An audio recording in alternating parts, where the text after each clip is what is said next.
હાલો વિદ્યાર્થી મિત્રો, હું માતરિયા પ્રવીણ. આજે ધોરણ 9 વિજ્ઞાનમાં 15મો પાઠ અંશ સ્ત્રોતોમાં સુધારણામાં આગળ અભ્યાસ કરીશું. મુદ્દો છે પાક ઉત્પાદન પ્રબંધન, એટલે પાકનું વ્યવસ્થાપન આપણે કઈ રીતે કરીશું. તો જે ખેતી પ્રધાન દેશોની તુલનામાં ભારતમાં પણ ઘણી નાના નાના ખેતરોથી માંડીને મોટા ખેતરો સુધી ખેતી થાય છે. એટલા જ માટે વિવિધ જે ખેડૂતો જે છે એમની પાસે ભૂમિ છે, ધન, સૂચનાઓ અને બીજી તકનિક પ્રાપ્યતા ઓછી અથવા વધારે હોય છે. ટૂંકમાં ધન અને આર્થિક પરિસ્થિતિઓને પહોંચી વળવા ખેડૂતો વિવિધ પ્રણાલીનો ઉપયોગ કરે છે અને એ ખેતીની તકનીકોને અપનાવવા માટે મુખ્ય ભૂમિકા ભજવે છે. એમાં વધુ યોગદાન આપવું પડે, વધુ રોકાણ કરવું પડે અને પાક ઉત્પાદનમાં સહસંબંધ છે. આ રીતે એમ કે ખેડૂતોની જે રોકાણ કરવાની જે ક્ષમતા જે છે પાકના તંત્ર અને ઉત્પાદન પ્રણાલીઓનું નિર્ધારણ કરે છે. એટલા જ માટે ઉત્પાદન પ્રણાલી જે છે એ વિવિધ સ્તરની હોઈ શકે, ઓછી વધતી પણ હોઈ શકે. એટલે કે રોકાણ વગર ઉત્પાદન ઓછું અને રોકાણ ઉત્પાદન અને વધુ રોકાણ ઉત્પાદન આ પ્રણાલીઓની આમાં સમાયેલા છે. હવે પોષક તત્વોમાં પ્રબંધન કે પોષક તત્વોની અંદર વ્યવસ્થાપન કઈ રીતે કરી શકાય છે. આપણે જે કંઈ પાક વાવીએ કે વનસ્પતિઓને, તો સામાન્ય રીતે આપણે મનુષ્યની વાત કરીએ તો મનુષ્યની અંદર વૃદ્ધિ, વિકાસ અને તંદુરસ્તીઓ માટે ખોરાકની આવશ્યકતા રહેલી હોય છે. જો આપણે ખોરાક પોષણયુક્ત ના ખાઈએ તો આપણો પોતાનો પણ વૃદ્ધિ, વિકાસ અને તંદુરસ્ત જળવાઈ રહેતી નથી. તેમ વનસ્પતિઓને પણ પોષક તત્વોની જરૂરિયાત હોય છે એમનો વૃદ્ધિ, વિકાસ માટે. તો એ પોષક તત્વો છે એ કેટલા પ્રમાણમાં હોવા જોઈએ, કેટલા હોવા જોઈએ, ક્યાંથી મેળવે છે. તો વનસ્પતિને મુખ્યત્વે એમ કે 16 પોષક તત્વોની જરૂરિયાત હોય છે, જે હવા, પાણી અને ભૂમિમાંથી મેળવે છે. હવામાંથી કાર્બન અને ઓક્સિજન મેળવે છે, પાણીમાંથી હાઇડ્રોજન અને ઓક્સિજન, તેમજ બાકીના 13 જે પોષક તત્વો છે એ ભૂમિમાંથી મેળવે છે. હવે 13 પોષક તત્વોમાંથી 6 પોષક તત્વોની એમને જરૂરિયાત વધુ પ્રમાણમાં હોય છે. એને બૃહદ પોષક તત્વો એટલે કે ગુરુ પોષક તત્વો કહેવામાં આવે છે. બાકીના જે 7 પોષક તત્વોની જરૂરિયાત ઓછા પ્રમાણમાં હોય છે તેને એમ કે સૂક્ષ્મ પોષક તત્વો અથવા તો લઘુ પોષક તત્વો કહેવામાં આવે છે. હવે પાછળ જે તમને અહીંયા ટેબલ દર્શાવવામાં આવ્યું છે, કોઠો, એ કોઠાની અંદર કે હવાના સ્ત્રોતમાંથી શું મળે છે, પાણીના સ્ત્રોતમાંથી શું મળે છે અને ભૂમિના સ્ત્રોતમાંથી વનસ્પતિને કયા કયા પોષક તત્વો મળે છે તેનું આપણને અહીંયા ટેબલ આપેલું છે.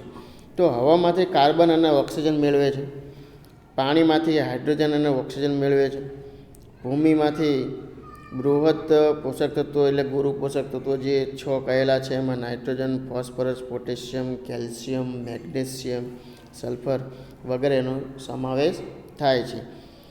જે લઘુ પોષક તત્વો જે છે એમાં ઝીંક, કોપર, મેલિબ્લેડમ, ક્લોરિન, આયર્ન, મેંગેનીઝ અને બોરોન.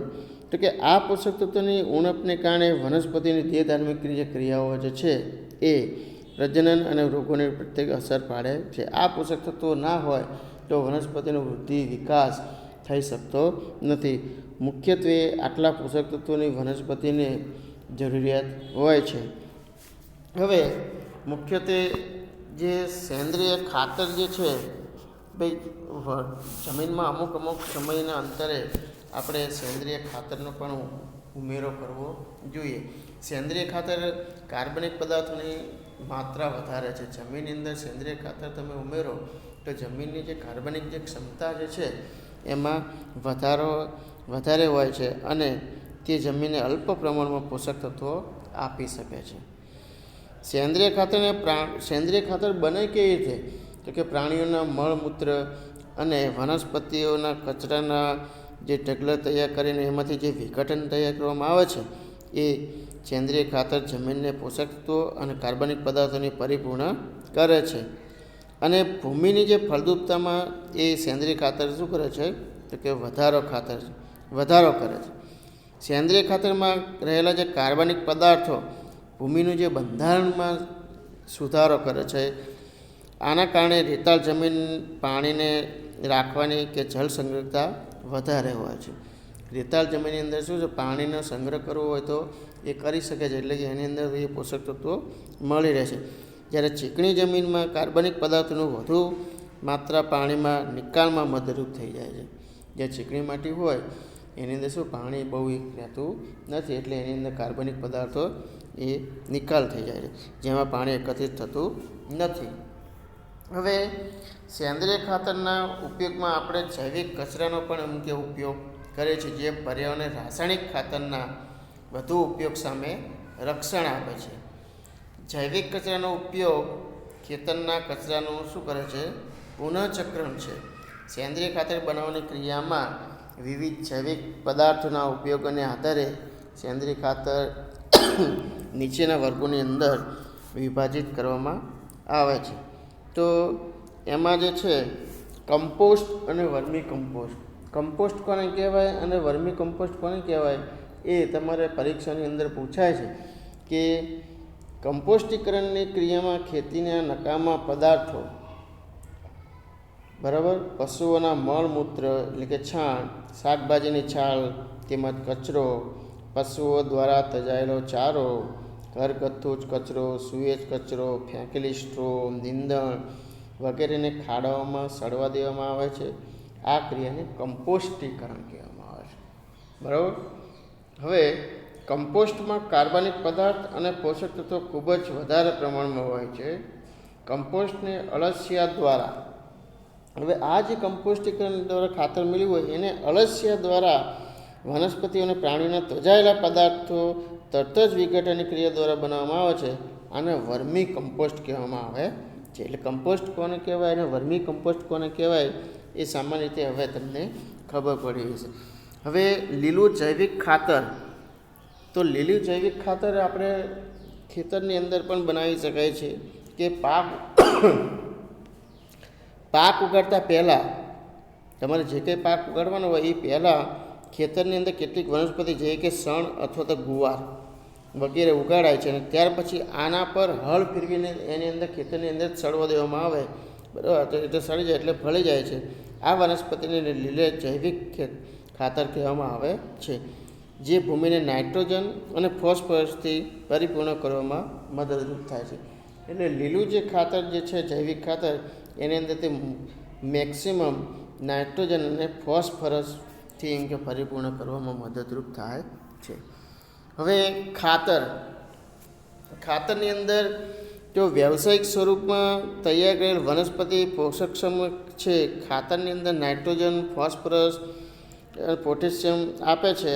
આના ઉપયોગથી તમારા એમ કે વનસ્પતિની વૃદ્ધિની અંદર પર્ણો આવે, શાખાઓ, પુષ્પો આ બધું થાય છે. શ્વાસ વનસ્પતિની પણ પ્રાપ્તિ થાય છે. જો વધારે પ્રમાણમાં આપણે આનો ઉપયોગ કરીએ તો આપણને આર્થિક રીતે પોસાય તેમ છે નહીં. ખાતરનો એમ કે વધુ ઉપયોગ કરવો જોઈએ અને તેના સદુપયોગ માટે યોગ્ય માત્રામાં એમ કે કયા સમયે તમે કયું ખાતર વાપરો છો તેનું એમ કે માવજત કેવી રીતે કરો છો તેના ઉપર મુખ્ય આધાર રાખે. દાખલા કે ઉદાહરણ તરીકે ક્યારેક ખાતર વધારે પડતી સિંચાઈને કારણે પાણીની સાથે વહી પણ જાય, એટલે આપણે જે ખાતર માટે પૈસા ખર્ચ્યા હોય એ આપણે વ્યર્થ જાય છે.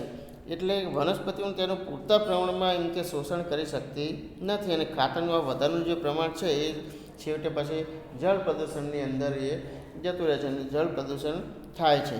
મુખ્ય કારણ આ બને છે. જેમ કે આપણે અગાઉના પ્રકરણમાં અભ્યાસ કર્યો કે ખાતરનો સતત ઉપયોગ ભૂમિની ફળદ્રુપતા ઘટાડે. જો આ ખાતરનો તમે એમ કે દરરોજ ઉપયોગીનો વધારો કરો તો તમારી જે જમીનની ફળદ્રુપતા છે એમાં મુખ્યત્વે ઘટાડો થાય છે, કારણ કે કાર્બનિક પદાર્થોની પુનઃપૂર્તિ થઈ શકતી નથી. આનાથી સૂક્ષ્મજીવો અને ભૂમિગત સજીવોના જીવનચક્ર અવરોધાય છે. ખાતરોના ઉપયોગ દ્વારા પાકનું વધારે ઉત્પાદન ઓછા સમયમાં પ્રાપ્ત થઈ શકે છે, પરંતુ આ જમીનની ફળદ્રુપતામાં કેટલાક સમય પછી એમ કે નુકસાન પહોંચાડે છે, જેનું આપણે જૈવિક ખાતરના ઉપયોગથી થતા લાભ લાંબા સમય માટે છે. ઓકે.